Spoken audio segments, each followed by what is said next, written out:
Good day everyone. Today we are going to talk all about the rehabilitation programs of Bureau of Corrections, Dangerous Drug Board, and Parole and Probation Administration.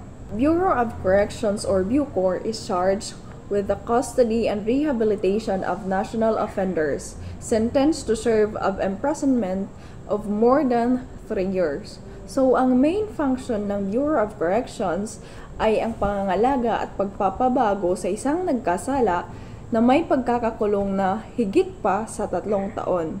BUCOR was formerly known as Bureau of Prisons.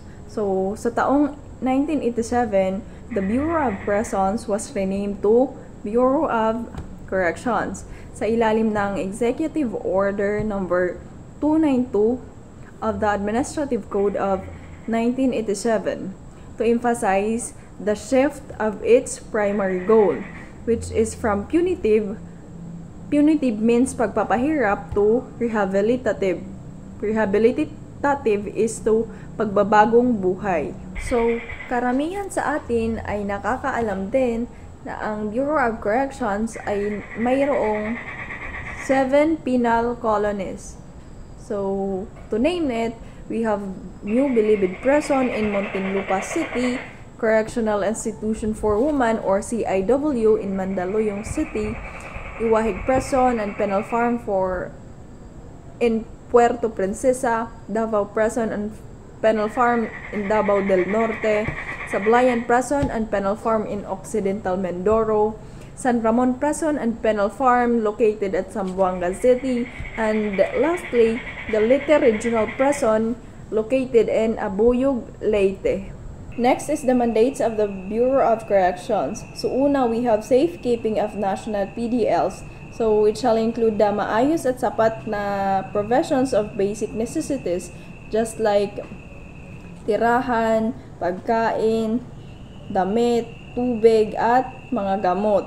Next is the proper observance and prescribed with privileges such as regulated communication and visitation. Next is the efficient processing of necessary documentary requirements and records for their timely release. Pangalawa, we have the security of national PDLs. So it ensures that PDL are completely incapacitated or mawalang kakayahan from further committing criminal acts and have been totally cut off from their criminal networks or contacts in the free society. Pangatlo, we have the reformation of national PDLs. So, the core objective in the administration of this reformation program ay ang epektibong pagpapabago sa buhay ng isang PDL. And here is the reformation program that institutionalized by BUCOR for the PDLs. First is the moral and spiritual program. So, it includes the practice one's religion and beliefs. So, maaari tayong pumili ng relihiyon na naaayon sa ating kagustuhan sa loob ng correctional administration. Next is the education and training program. So, sa loob ng correctional administration ay mayroong libreng edukasyon and skills development program of the PDLs. Third is work and livelihood program. So, inside of the administration, skills development programs on work and livelihood shall be active. Sa loob ng correctional administration ay maaari ka ring magkaroon ng pagkakakitaan. Next is the sports and recreation program. So, this refers to the administrations of physical and recreational program engagement to achieve mental alertness and physical agility in the spirit of sportsmanship. Next is the health and welfare program. So, nakapaloob dito ang maayos at sapat na nutrisyon, hygiene, sanitation, cleanliness, and promotion of good health to person deprived liberty. Lastly is the behavior modification program. So, this refers to the administration of the programs for the character formation. So, sa loob ng correctional administration ay maaari kang mabago at maaaring mabago ang pakikitungo sa ibang tao. Dangerous Drugs Board. Dangerous Drug Board, or DDB, is the policy-making and strategy formulating body in the planning and formulation of policies and programs on drug prevention and control. One of the power and duties of DDB is to design and develop, in consultation and coordination with the DOH, DSWD, and other agencies involved in drug control, treatment, and rehabilitation, both public and private. A national treatment and rehabilitation program for drug dependence, including a standard aftercare and community service program for recovering drug dependence. Means, Dangerous Drug Board, usay niya nga agency hera nagpaplano nga nagpo-formulate ang mga policies and programs para drug prevention and control. Usa nga duties han DDB is to develop and coordinate with DOH, DSWD, and other agencies involved in drug control. Dangerous Drug Board's treatment and rehabilitation. Treatment and rehabilitation are components under the drug demand reduction pillar, which aims to reintegrate into the society recovering drug dependence. Chance to be treated and rehabilitated is afforded to those who have fallen prey to drugs. Through the use of effective treatment modalities, drug dependents are being trained to kick out the habits and become productive citizens of the country once again. Dili naman na Dangerous Drugs Board, treatment and rehabilitation. Ang mga drug dependent is gintatagan chance para maupay ngan ma-rehabilitate ngan mahibalik hiraha community ngan maging productive nga citizen ra uturan society. Requirements on the application for treatment and rehabilitation. The following are the requirements on the application for treatment and rehabilitation. Number 1. Drug Dependency Examination or DDE. Drug dependents may directly set an appointment with a DOH accredited physician for DDE. He or she may also secure a referral form for DDE from the Legal Division of the Dangerous Drugs Board. If a drug dependent resides outside Metro Manila, he or she may coordinate with the nearest treatment and rehabilitation center or anti-drug abuse council in his or her place of residence. Ha drug dependency examination, ang drug dependence is kailangan mag-set an appointment ha DOH accredited physicians for examination. Ngan kailangan liwat hiya mag-secure hin referral form for drug dependence examination. Ngan kung ang drug dependence is na-reside siya outside Metro Manila, kailangan niya makipag-coordinate ha pinakaharani nga rehabilitation center or anti-drug abuse council kung din hiya na-resides. Number 2. Usang requirement han application for treatment and rehabilitation is the Philippine National Police Clearance. Kailangan pag mag-a-apply ka for treatment and rehabilitation, kailangan mo magkuhahin police clearance para makita kung may ka mga previous case or mga pending cases ha court. Number 3. Certificate of no pending case from the Regional Trial Court or RTC and or Municipal Trial Court or MTC. If a minor drug dependent has a pending case, secure a certification of suspension of proceedings from the RTC or MTC where the case was filed. If an adult is drug dependent, secure a certification of dismissed case from RTC or MTC where the case was filed or certificate that the proceeding is suspended. Dili naman ha number 3 is usang requirement han application for treatment and rehabilitation is kailangan mo magkuhahin certificate of no pending case ha RTC or ha MTC. Steps on treatment and rehabilitation of drug dependent. Number 1, secure referral form, and other requirements for drug dependency examination or DDE at the Legal Affairs Division, Dangerous Drugs Board. Number 2, DDE is conducted by a DOH accredited physician. Number 3, for voluntary confinement, submit the result of the drug dependency examination together with the other requirements to the Legal Division of the Dangerous Drugs Board. Number 4,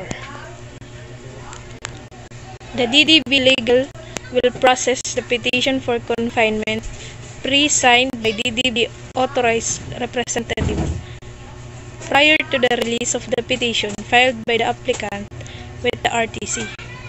Number 5, the release of petition is made either to the applicant or authorized representative. Has steps on treatment and rehabilitation of drug dependent. Number 1, means kailangan mag-secure ang referral form and drug dependency examination Legal Affairs Division. Number 2, kailangan ang drug dependency examination is ang magkakandak is DOH accredited physician.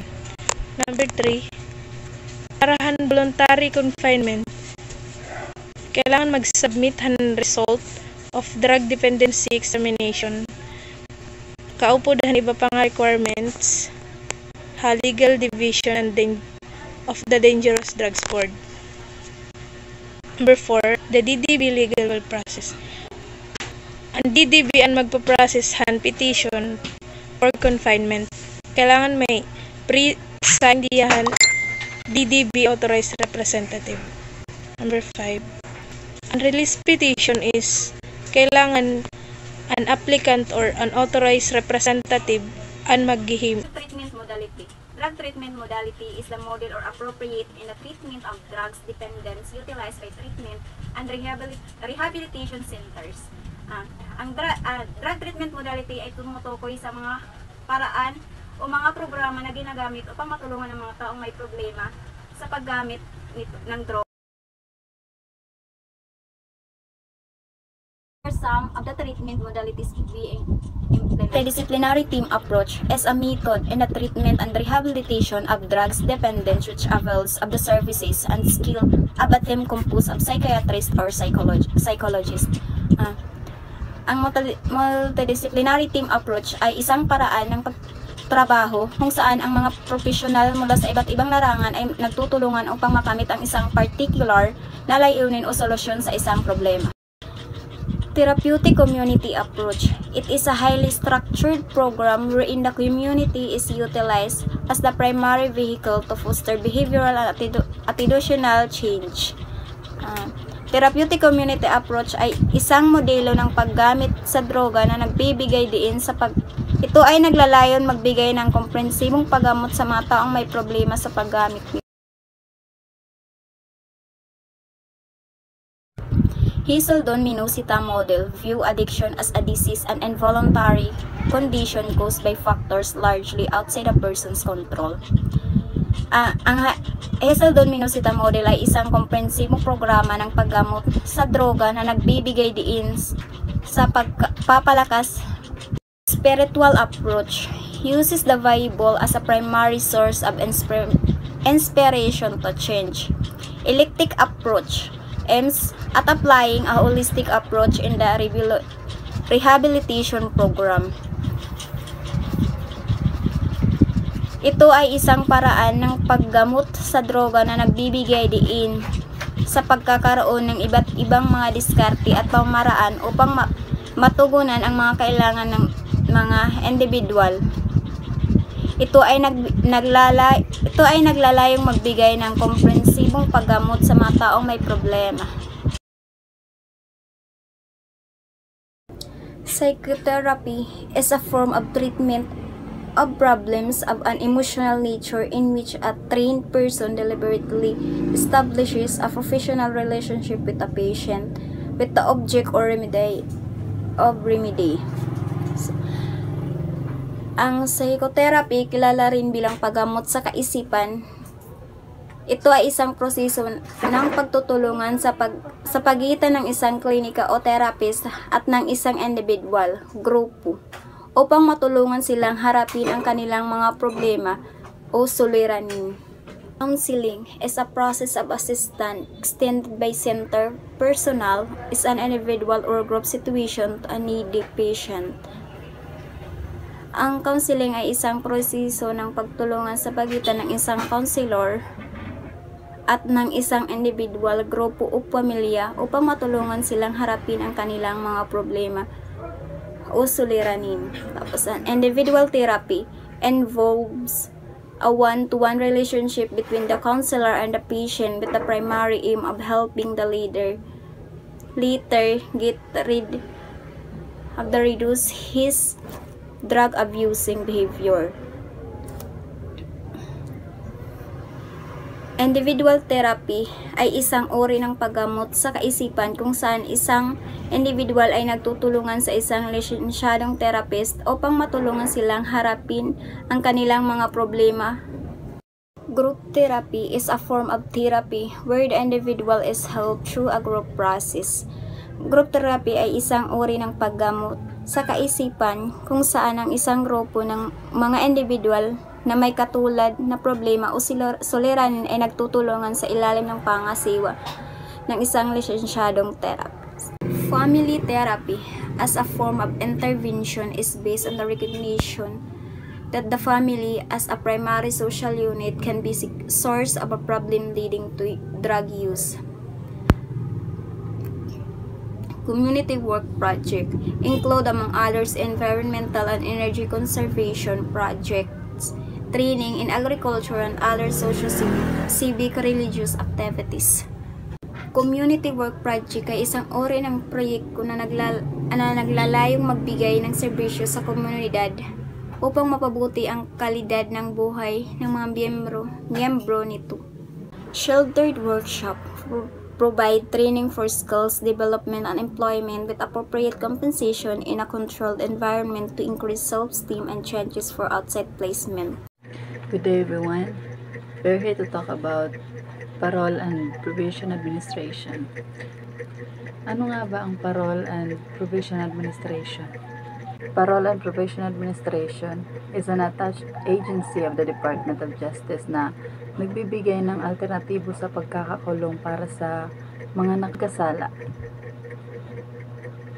Layunin nila nga mabuligan ng mga individual na maibalik ka maayos na pamumuhay tungodhan community-based na mga programa rehabilitasyon kisa nga mapreso hirangan mas mura ini nga sistema kumpara pag okoyhan mga presuhan.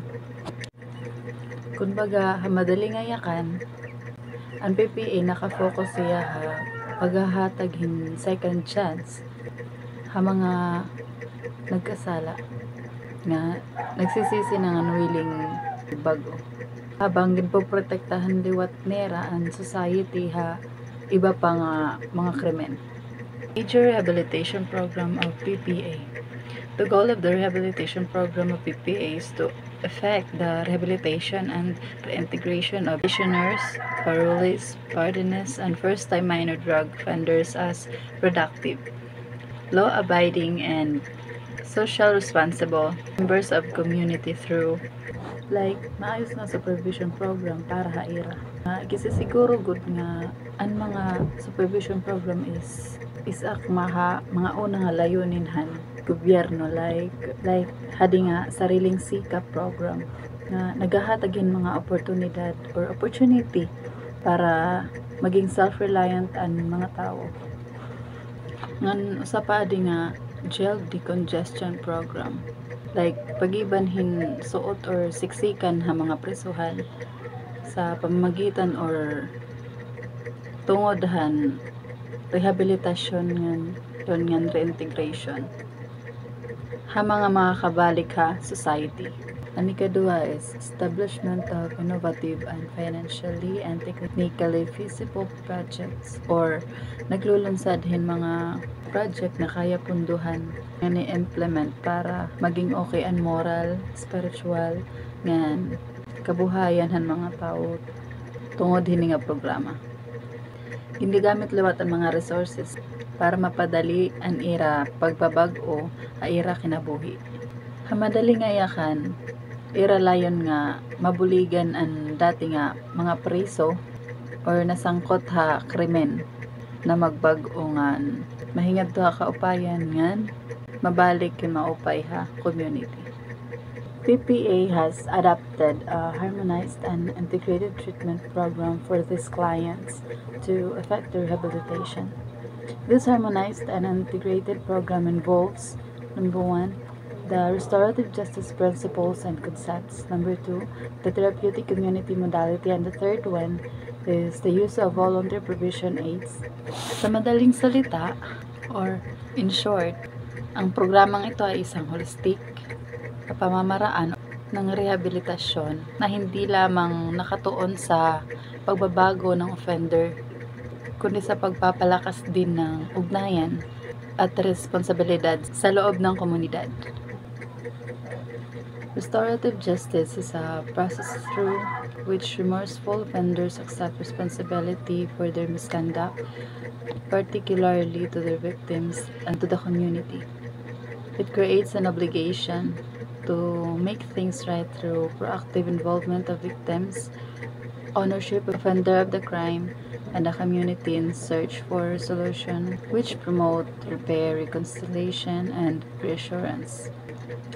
And restorative justice is dirila nakafocus ha pagpaparusa kundi ha pagbubuo, pag-aayos ngan pagkakasunduha nasakatan or apektadohan, rehabilitasyonhan nagkasala para sure ang pagkakamay-ada ligtas ngan mas maayos na komunidad.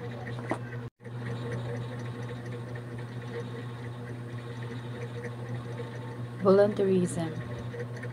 Volunteerism is a program of the Parole and Provision Administration aimed at generating maximum effective and efficient citizen participation and community involvement in the process of client rehabilitation, prevention of crime, and the overall administration of criminal justice. The task of volunteer probation aides includes, number 1, offer guidance and counseling. Like, nabulig ang mga kliyente nga makabiling direksyon ngan magbagong pananaw ha ira kinabuhi throughhan paghahatag yan mga advices ngan emosyonal nga suporta. And number 2 naman is act of placements facilitator. Kung ngayon nag-aasikaso or nabulig pag bilinghin trabaho, vocational training, or iba pa nga opportunity para ha kliyente nga makapagbagong buhay. Number 3, implement treatment objectives as provided in the program of supervision, which is tinitiyak ng mga itinakdang layunin para sa rehabilitasyon kliyente. Tinitiyak na ang mga itinakdang layunin para sa rehabilitasyon ng kliyente ay naipapatupad ng maayos, like pagsunod ha counseling session, community services, and iba pa. Number 4 naman is refer to appropriate agencies clients with various spiritual, mental, social, emotional, physical, or health needs. And the last one, number 5, act as a resource individual. Nagsisilbi nga tagapag-ugnayan mga impormasyon o suporta para ha kliyente ngan komunidad ngan nagahataghin dagdag nga bulig ha mga era kinahanglanon. Therapeutic community modality. Therapeutic community in DOJ PPA program for rehabilitation of offenders sa self-help social learning treatment modality that uses the TC family or community of staff and clients as the primary therapeutic vehicle to foster behavioral and attitudinal change. Its roles and norms, shared beliefs, tools, and process combine to enable clients to actively work towards their individual goals for right living. It is held in a community-based non-residential setting. It addresses clients' individual and group needs through a holistic or multidisciplinary range of activities or interventions within the 5 treatment categories, which is number 1, first, relational or behavior management or pagpapaunladhan ugali, disiplina ngahin, kakayahang makibagay.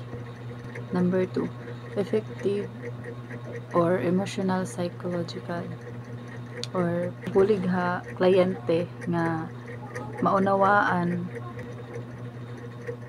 ngan mapangasiwaan ang emosyon nga nararamdaman or nafe-feel. Number 3, cognitive or intellectual, pagpapalawak ng kaalaman, critical na pag-iisip at mga tamang mga desisyon. Number 4, spiritual, pagpapakusughan pananampalataya ngan pagpapahalaga moral na aspekto ng buhay. And lastly, number 5, psychomotor or vocational survival skills, pagtuturo ng practical na kasanayan para sa hanap buhay at pang-araw-araw na pamumuhay. Therapeutic Community Ladderized Program or TCPL. The PPA employs Therapeutic Community Ladderized Program wherein it integrates therapeutic community tools, norms, principles, and methods with the probation and parole requirements, implemented in progressive phases. Within the non-residential community-based setting, PPA's rehabilitation program of the clients. It provides clients with success milestones through graduated completion criteria and aims to more active involvement of clients and their families. It seeks to give clients sustainable foundations for life after probation and parole, empower implementers, and raises the application of the TC modality to higher professional standards.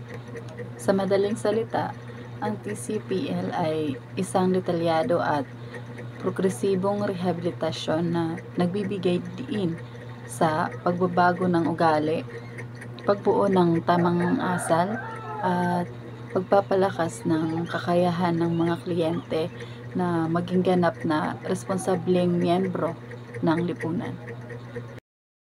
Good day everyone. Today I will be discussing the therapeutic community modality in the DOJ PPA program for rehabilitation of offender. A self-social learning treatment modality that uses the TC family or community of staff, which is the PPOs and VPAs, and client as the primary therapeutic vehicle to foster behavioral and attitudinal change. Therapeutic community, guys. Community and staff and client work together as a therapeutic unit, and not just about addressing individual problems, but also about fostering a behavioral and attitudinal change through shared beliefs, tools, and practices. The community also help clients actively work towards personal growth, or what we call a right living. There are 5 treatment categories held in a community-based non-residential setting that address client individual and group needs through a holistic approach. First is the relational behavior management.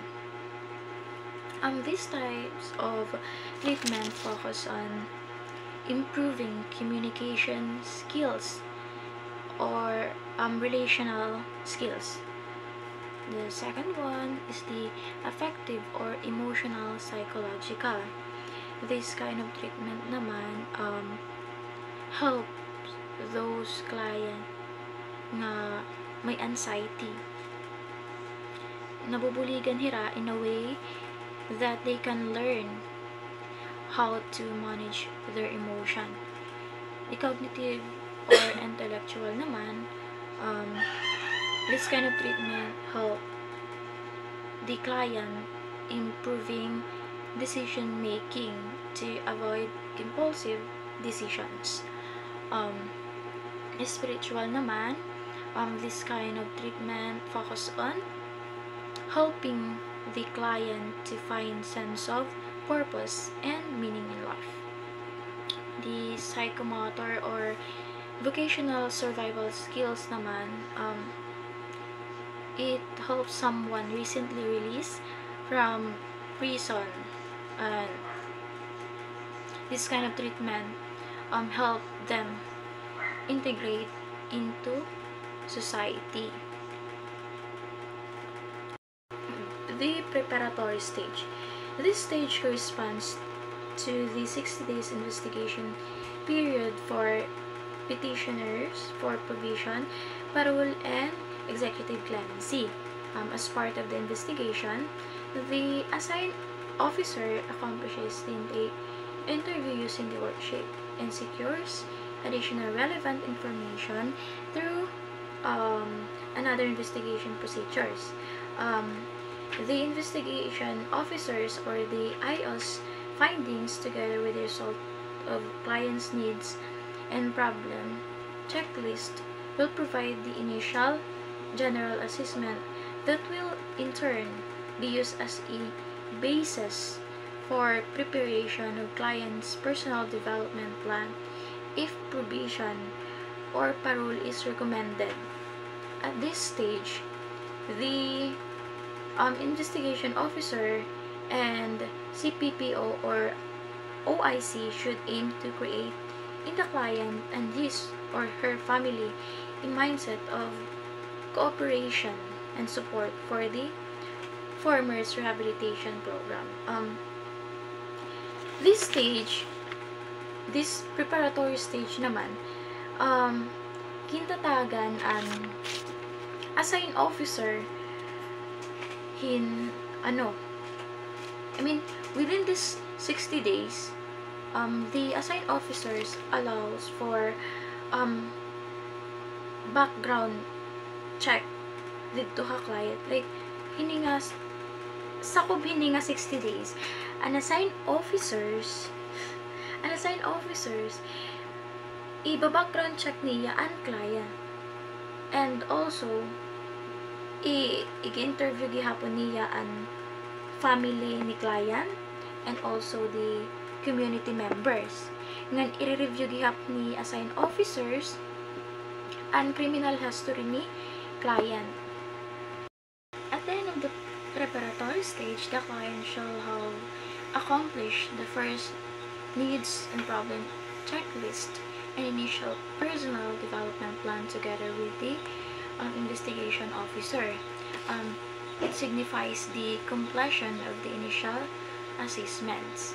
The second one, clients shall have committed to comply with the conditions of their probation or parole and to participate in the TC program. This demonstrates the clients committed to rehabilitation. It simplifies that they understand the program's requirements and are willing to adhere to them.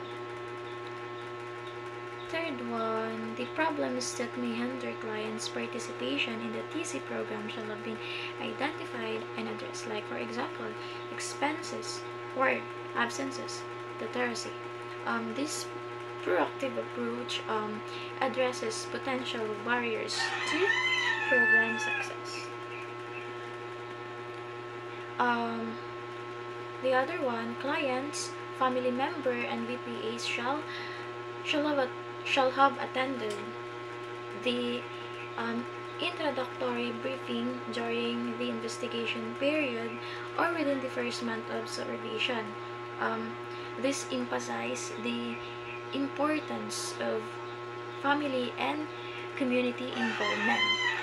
The last one is the local government unit. Chief executive and or official shall have been informed and invited to the introductory briefing.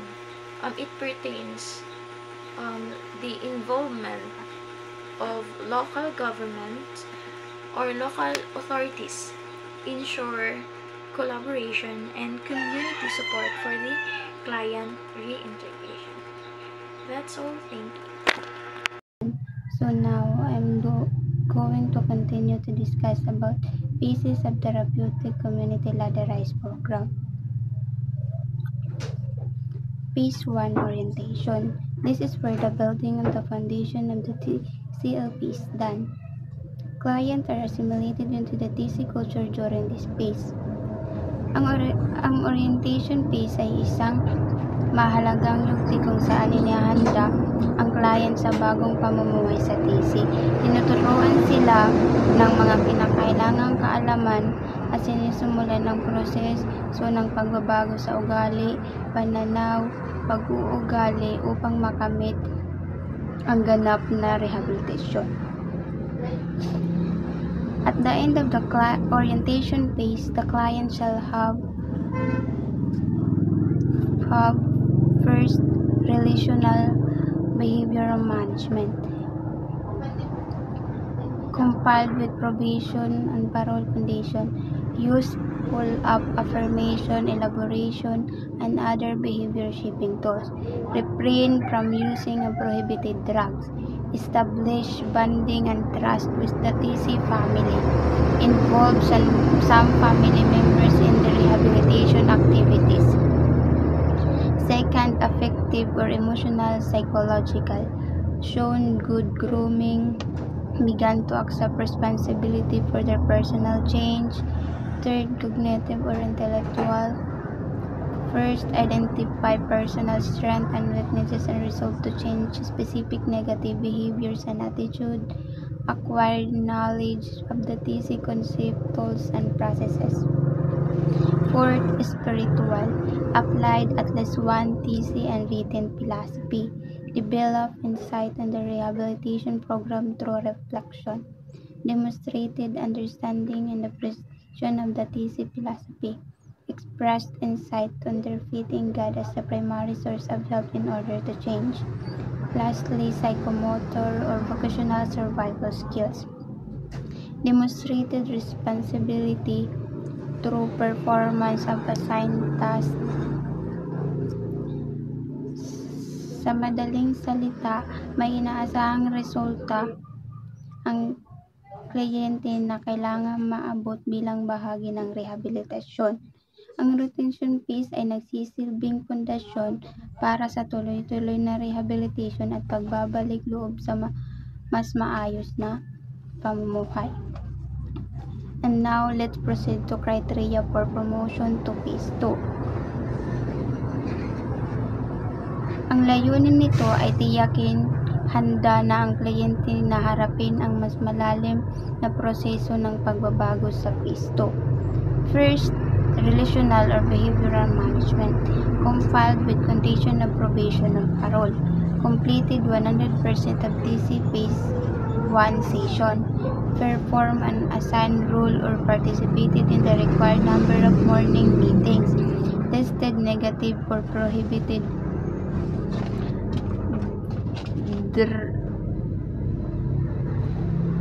drugs prior to promotion, became a member of the TC family, clients, family members involved in pertinent phase 1 session and or reinforcing activities. Second, affective or emotional psychological, improve and maintain hygiene and good grooming, declare their commitment to carry out their bad plan and bad contract. Third, cognitive or intellectual, TC terminologies understood and used, philosophy to express concern for a TC brother or sister. Accomplish at least 50% of required reflection. Quoted and explained some lines of the TC philosophy. Lastly, psychomotor or vocational survival skills. Perform the duties of their position in the hierarchical structure. Participated in required reinforcing activities. Review and or modified MPDP formulated in the preparatory stage.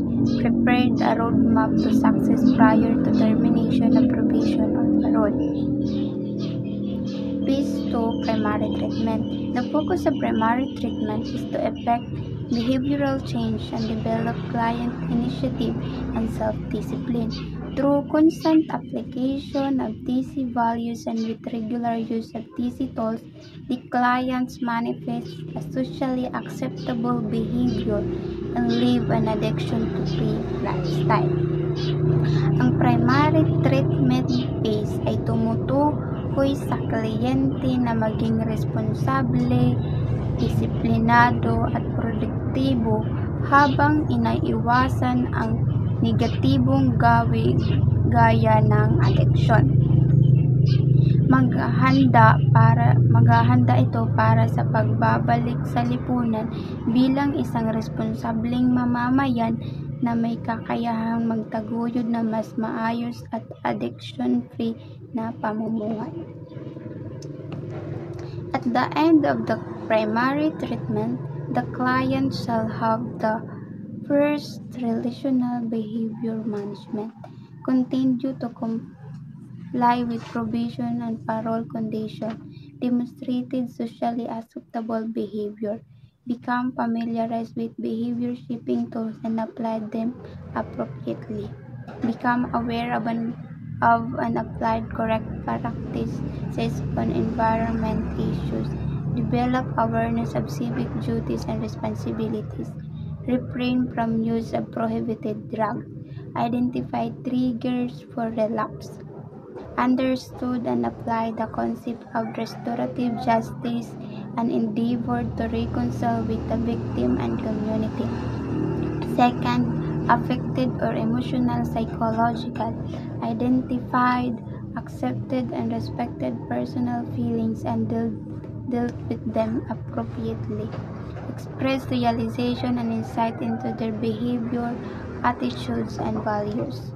Became familiarized with TC healing tools and applied them appropriately. Third, cognitive or intellectual. Gain awareness and knowledge of gender issues. Acquired and enhanced literacy skills. Fourth, spiritual. Understood TC apps and applied them. Memorize and explain the TC philosophy. Affirm the faith in God as the primary source of help in order to change.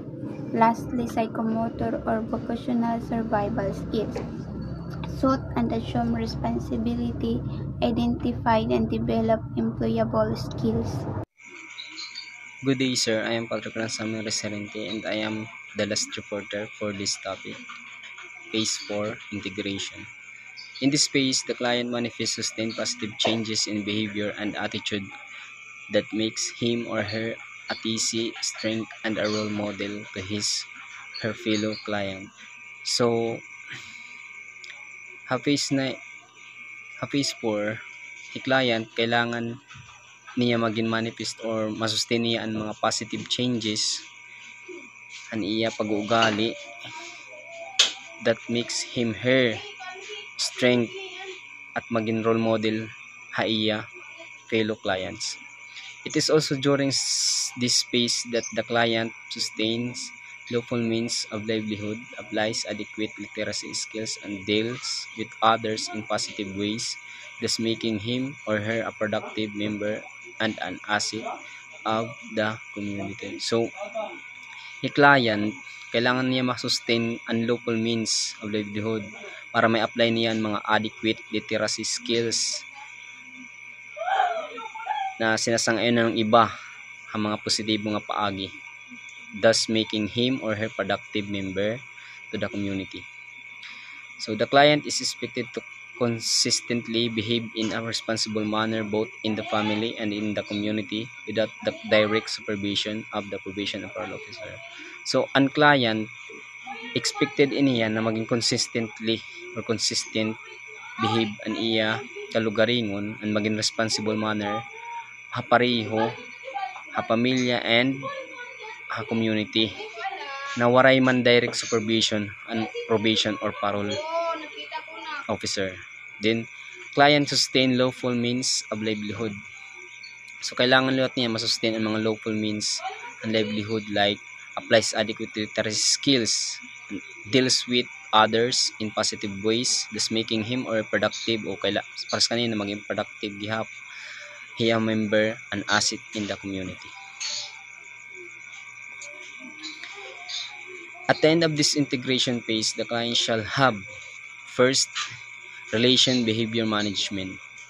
So, continue to substantially comply with probation, parole condition. Kumbaga, pag ikaw nga client or gintagan kahin parole or probation, so usay nga condition nga kailangan pag adto ka na ha, so for example, pag nalabas ka na ha rehabilitation, so ma-comply ka liwat, umasunod kahan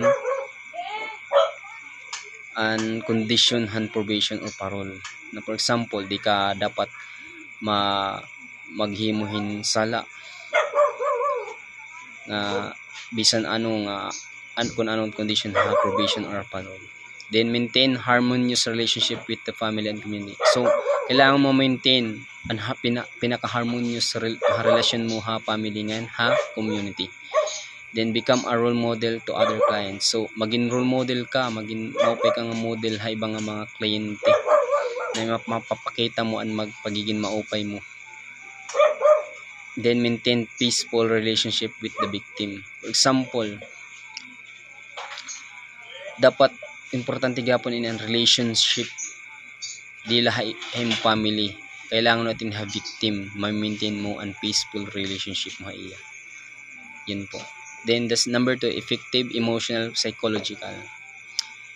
Manifested sustained positive changes in behavior and attitude. So manifest and sustain positive changes. So kailangan ang positibong mga behavior or pag-uugali kailangan mo ini ma-sustain. Then recognize the personal changes in a continuing process even without supervision. So kailangan mo gihapon sa client, you should have to recognize that an imo personal or an imo attitude that changes dapat continuous lahiya even the process without bisan wala have supervision han officer or etc. Kailangan maging productive ka. Then 3, cognitive intellectual. So attend and apply adequate functional literacy. So cognitive, attend and apply adequate functional literacy. Then spiritual, continue to practice the TC precepts and belief system. So spiritual, patungkulin ha aton mga souls, aton mga tinuuhan. Spiritual, continue practice and belief system o mga aton tinuuhan ha aton parte ha aton mga ha aton mga souls.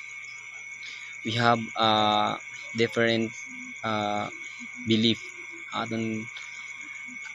aton kinabuhi, ha aton individual, personal.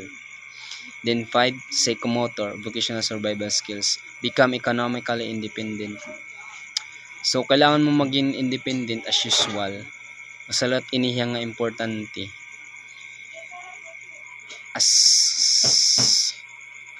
Dila sulod or ha maging gawas, kailangan maging independently. Then the criteria for graduation in the TCLPR, first, relational behavior management.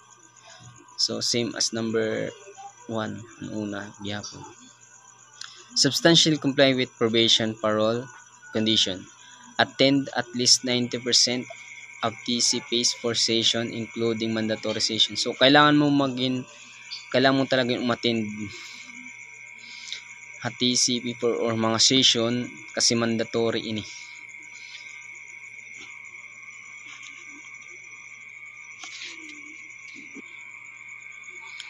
Next, manifested sustained peaceful relationship with the victim and community. Participated in socio-civic activities in the community, joined appropriate support groups in the communities, assumed a lead role in behavior shaping processes at least 4 times. Participated as strength in one more RG processes for other clients. Live a vice-free and drug-free lifestyle. Complied with at least 80% of the RG contract. Then second, affective, emotional, psychological. Shown sustained positive changes in behavior and attitude. So kailangan mo ipapakita gihapon na na-sustain mo ang mga positibo na may nagbago ha imo behavior ha imo pag-uugali.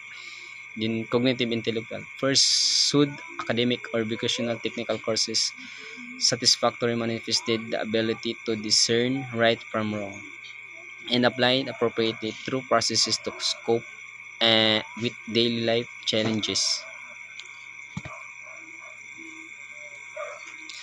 Fourth, spiritual. Behave in a morally upright manner. So, maging behave ka morally upright manner. So, second, accomplish at least 90% of required reflections. Fifth, psychomotor vocational survival skill. Spent wisely and save part of their income. Secured a stable means of livelihood to support themselves. Supported their families substantially if needed. So, kailangan maging sumuporta gihapon na imong family if needed man. Automatically, kailangan mo gihap sumuporta. Participated in required reinforcing activities. So, kailangan mo mag-participate liwat kay required ini kung kinakailangan gihapon ang mga aktibidad. So, you should have to participate. Then, substantially achieve MPDP for phase 4 including at least 80% of BAT contract. The last is prepared a roadmap to success prior to termination of the probation or parole. So that is full, sir. Thank you.